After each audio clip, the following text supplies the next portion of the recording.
ভগবান রামচন্দ্র কেন বালিকে গাছের আড়াল থেকে হত্যা করেছিলেন তার অনেকগুলি কারণ আছে, সেগুলি আজকে আলোচনা করব।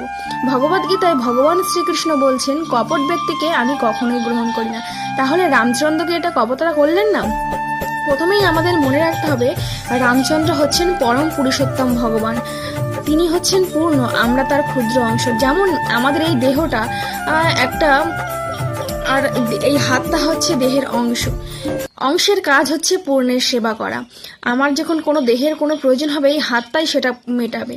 তেমনি ভগবান চাইলেই বালির হৃদয় থেকে বেরিয়ে গেলে দেহটা নষ্ট হয়ে যেত, কিন্তু তিনি এখানে লীলা করতে এসেছেন। তাই তিনি, বালি যেহেতু তার অংশ, ভগবান যেমন চাইবে তাকে সেমনভাবেই ভগবানের সেবা করতে হবে। দ্বিতীয়ত, বালি ও সুগ্রীব ছিলেন বানর প্রজাতি, পশু প্রজাতি। ভগবান রামচন্দ্র ছিলেন ক্ষত্রিয় পশুকে হত্যা করতেই পারে। তৃতীয়ত, বালির একটা বর প্রাপ্ত ছিল যে তার সাথে যুদ্ধ করতে আসবে, সে তার সামনে আসা মাত্রই তার অর্ধেক শক্তি বালির দেহে ঢুকে যাবে। ভগবান রামচন্দ্রের পক্ষে সেটা সম্ভব ছিল না। ভগবান রামচন্দ্র যখনই বালির সামনে আসতেন, সেটা কাজ করতো না। এই বর দিয়েছিলেন শিবজি, বৈষ্ণবনম যথাশম্ভু।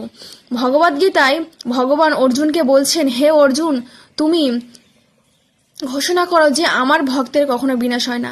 কারণ ভগবান যদি কোনো কথা দেয়, সেই কথার খেলাপ হতে পারে, কিন্তু তার ভক্ত যদি কোনো কিছু বলে, সেই কথার ভগবান খেলাপ করে না। তাই শিবজি হচ্ছেন পরম বৈষ্ণব। শিবজির দেওয়া বর যাহাতে বিফলে না যায়, সেই জন্যই ভগবান রামচন্দ্র গাছের আড়াল থেকে বালিকে হত্যা করেছিলেন। আরও একটা কারণ হচ্ছে, সুগ্রীবের পত্নীকে বালি অপহরণ করে ভোগ করতে চেয়েছিলেন। বালি সুগ্রীবের সমস্ত ধনসম্পদ নিয়েছিলেন, সেই জন্যে ভগবান গাছের আড়াল থেকে তাকে হত্যা করেছিলেন। হরে কৃষ্ণ। ভিডিওটা ভালো লাগলে কমেন্ট করবেন, লাইক করবেন, অনেক শেয়ার করে দেবেন, যাতে সবাই এটা জানতে পারে।